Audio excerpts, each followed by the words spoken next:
Question number 11 जो है वो एडिटिंग की वजह से मेन वीडियो में रह गया, तो उसको हम जो है वो सेपरेट वीडियो में कवर कर रहे हैं। Alpha plus beta plus gamma जो है वो 180 के बराबर होगा, क्योंकि ये एक ट्राइंगल है। उसके बाद हम दोनों जो साइड हैं उनको अगर 2 पर डिवाइड करें, लेकिन उससे पहले गैमा को दूसरी तरफ शिफ्ट कर देते हैं। Alpha plus beta equals to 180 minus gamma dividing by 2।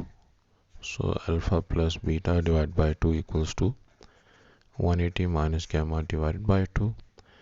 इससे alpha by 2 plus beta by 2 180 by 2 minus gamma by 2।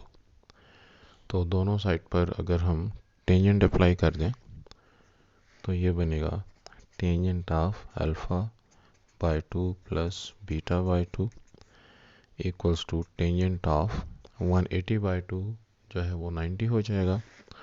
So 90 minus gamma by 2। अब tangent of 90 minus gamma by 2 को हम कोटेंजेंट ऑफ गैमा बाई 2 लिख देंगे, क्योंकि function अपने को function में चेंज हो जाएगा। 90 या 270 के आर्गूमेंट में एडिशन सब्ट्रैक्शन से फंक्शन को फंक्शन में चेंज हो जाता है। यहाँ पर हम tangent of alpha plus beta का फार्मूला लगा देते हैं। Tangent alpha by 2 plus tangent beta by 2 और 1 minus tangent of alpha by 2 tangent of beta by 2। अब चूंकि हमने अपने आंसर्स को कोटेंजेंट की टर्म्स में लाना है, तो मैं इन सारे लेफ़्ट साइड पे की वैल्यूज़ को कोटेंजेंट की टर्म्स में लिखने की खातिर उनका रेसिप्रोकल ले लेता हूँ। 1 upon cotangent of alpha by 2 plus 1 upon cotangent of beta by 2। Denominator में भी 1 upon cotangent of alpha by 2 1 upon cotangent of beta by 2 और राइट साइड का जो कोटेंजेंट ऑफ गैमा बाई 2 है वो एज इट इज़।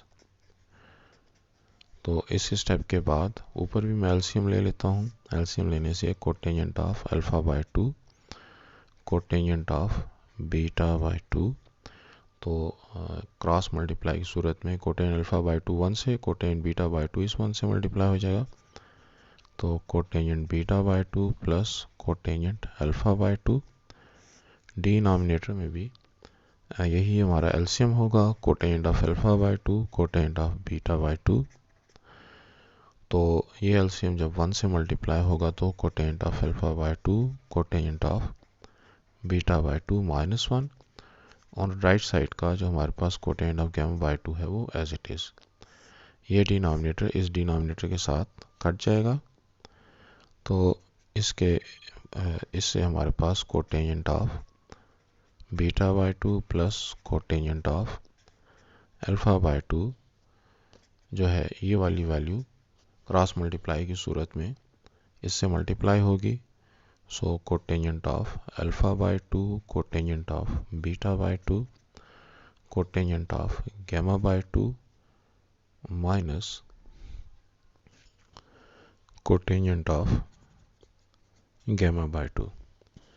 अब हम result के करीब पहुंच गए, बस सिर्फ एक स्टेप करना है कि कोटेंजेंट ऑफ गैमा बाई 2 जो यहाँ पे माइनस साइन के साथ है उसको लेफ़्ट साइड पे शिफ्ट कर देना है। तो अगर हम उसको लेफ़्ट साइड पर शिफ्ट करें, तो मैं इसको छोटा छोटा लिख रहा हूँ जगह को बचाने की खातिर। ये चलें दूसरे पेज पर लिख देते हैं इसको।